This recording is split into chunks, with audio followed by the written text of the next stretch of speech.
Assalamualaikum warahmatullahi wabarakatuh. Saya Sapitri. Saya ingin mempresentasikan hasil makalah saya yang berjudul Pendidikan Seks Anak.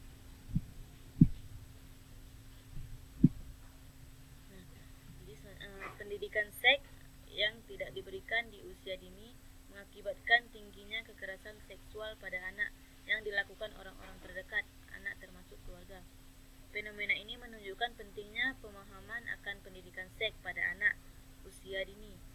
Masalah pendidikan seks pada saat ini kurang diperhatikan orang tua sehingga mereka menyerahkan semua pendidikan anak kepada sekolah termasuk pendidikan seks. Padahal yang bertanggung jawab akan pendidikan seks pada anak usia dini adalah orang tua, sedangkan sekolah hanya sebagai pelengkap dan sekolah tidak ada kurikulum tentang pendidikan seks sehingga pendidikan seks pada anak usia dini kadang terabaikan.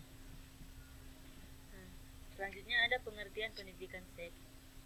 Menurut Syekh Abdullah Nasih Ulwan Nasih mendefinisikan pendidikan seksual sebagai pengajaran, penyadaran dan penerangan kepada anak sejak ia memikirkan masalah-masalah seksual, hasrat dan pernikahan sehingga ketika anak itu menjadi pemuda, tumbuh dewasa dan memahami urusan-urusan kehidupan maka ia mengetahui kehalalan dan keharaman.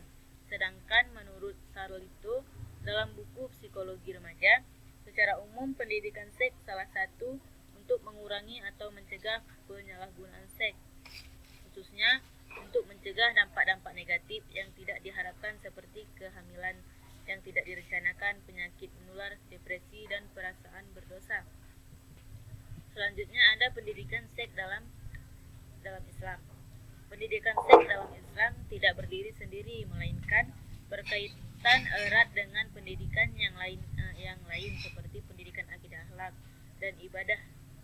Istilah umum dari pendidikan seks antara lain sebagai berikut. Yang pertama ada ilmu tentang perbedaan kelamin laki-laki dan wanita ditinjau dari sudut anatomi, psikologi dan psikologi. Yang kedua ada ilmu tentang nafsu birahi. Yang ketiga ada ilmu tentang kelanjutan keturunan. Yang ketiga ilmu kelanjutan keturunan, procreation, perkembangbiakan manusia. Yang keempat ada ilmu tentang penyakit kelamin. Selanjutnya, di dalam Islam pendidikan seks bukan hanya berarti hubungan intim antara laki-laki dan perempuan, tapi lebih luas dari itu. Islam mengajarkan tentang masalah-masalah yang berkaitan dengan kesucian diri, seperti cara tentang sahnya peribadatan, mandi besar, cara istinja, kewajiban menutup aurat, nilai-nilai kesopanan, serta batasan-batasan terhadap hubungan antara laki-laki dan perempuan. Pokok-pokok pendidikan seks telah diatur sebagai aturan dasar dalam menyalurkan nafsu syahwatnya secara benar dalam kehidupan seks Islam, diantaranya sebagai berikut. Yang pertama ada secara naluri, pria tertarik pada wanita dan sebaliknya. Ini termaktub dalam Al-Quran surah Ali Imran ayat 14. Yang kedua ada Islam mewajibkan menutup aurat karena aurat ini sebagian besar merupakan tempat alat-alat kelamin bagian luar. Yang ketiga itu ada Islam melarang seseorang laki-laki dengan seorang perempuan yang bukan muhrimnya berhalwat atau berduaan atau bersunyi-sunyi, karena dalam keadaan demikian nafsu birahi keduanya bisa terangsang.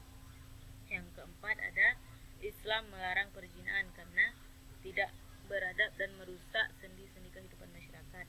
Yang kelima ada Islam menganjurkan pernikahan untuk menyalurkan naluri seks seseorang, tetapi bila belum mampu kawin lebih baik berpuasa untuk mengendurkan nafsunya.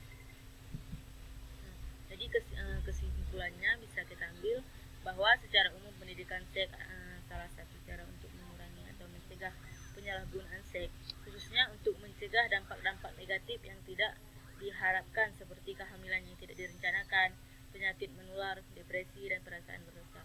Di dalam Islam ini pendidikan seks bukan hanya berarti hubungan intim antara laki-laki dan perempuan, tapi lebih luas dari itu. Islam mengajarkan tentang masalah-masalah yang berkaitan dengan kesucian diri, seperti cara tentang sahnya peribadatan, mandi besar, cara istinja, kewajiban kewajiban menutup aurat, nilai-nilai kesopanan, serta batasan-batasan terhadap hubungan antara laki-laki dan perempuan. Sekian penjelasan dari makalah saya. Lebih dan kurang saya mohon maaf. Wabillahi taufiq wal hidayah. Wassalamualaikum